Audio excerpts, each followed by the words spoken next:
मेरे सभी दोस्त, मैं पारंपरिक लेखक नहीं हूँ। मूल रूप से मैं एक इंजीनियर हूँ और मैंने इस क्षेत्र में अपनी शिक्षा पूरी की है। अपनी मास्टर डिग्री प्राप्त करने के बाद मेरे मन में एक सामान्य व्यक्ति की तरह इसे डॉक्टरेट स्तर तक बढ़ाने का विचार आया, जिसके लिए मैंने दिल्ली विश्वविद्यालय में अपना नामांकन भी कराया। 6 महीने का कोर्स पूरा करने के बाद मुझे एहसास हुआ कि हो सकता है कि मैं जो करना चाहता था उसके लिए यह सही मंच नहीं था। इसके लिए मैंने अपने व्यक्तिगत शोध कार्य को जारी रखने का निर्णय लिया था, जो मैंने लखनऊ में मास्टर्स के दौरान शुरू किया था।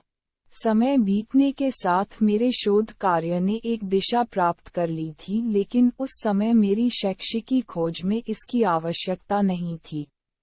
मैंने पहले ही तय कर लिया था कि अब मैं अपने शोध कार्य को उस स्तर तक ले जाऊंगा जो भविष्य में समाज के लिए उपयोगी बन सके। धर्मार्थ वास्तविक सत्य। इस विषय पर बहुत दिनों से विचार मेरे मन में घूम रहे थे, पर मुझे लिखने का सही समय और तरीका नहीं मिल रहा था।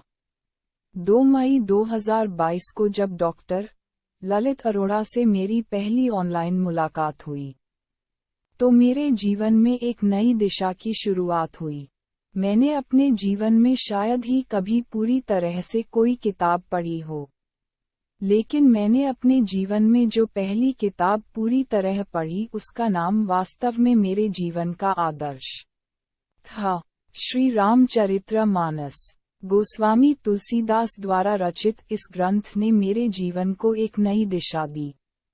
इसके बाद मैंने श्रीमद् भगवद गीता का भी पूरा पाठ किया। इन दोनों धार्मिक किताबों को पढ़ने के बाद मैंने जो किताब पूरी पढ़ी उसका नाम ड्रीम इट है, जिसे मेरे डिजिटल गुरु डॉक्टर ललित अरोड़ा ने लिखा है। इस पुस्तक को पढ़कर मैंने भी निश्चय किया कि अब मैं अपने विचारों को शब्दों की श्रृंखला के रूप में प्रस्तुत करूंगा। जब आप इस किताब को पढ़ेंगे तो आपको अपने जीवन में कुछ ऐसे अनुभव होंगे जिनका मैं पहले ही शब्दों में वर्णन कर चुका हूँ। इस पुस्तक को लिखते समय मैंने अर्ध ध्यान मुद्रा का प्रयोग किया है। आशा है कि यह पुस्तक आपको लाभान्वित करेगी और आपके जीवन में अभूतपूर्व परिवर्तन भी लाएगी।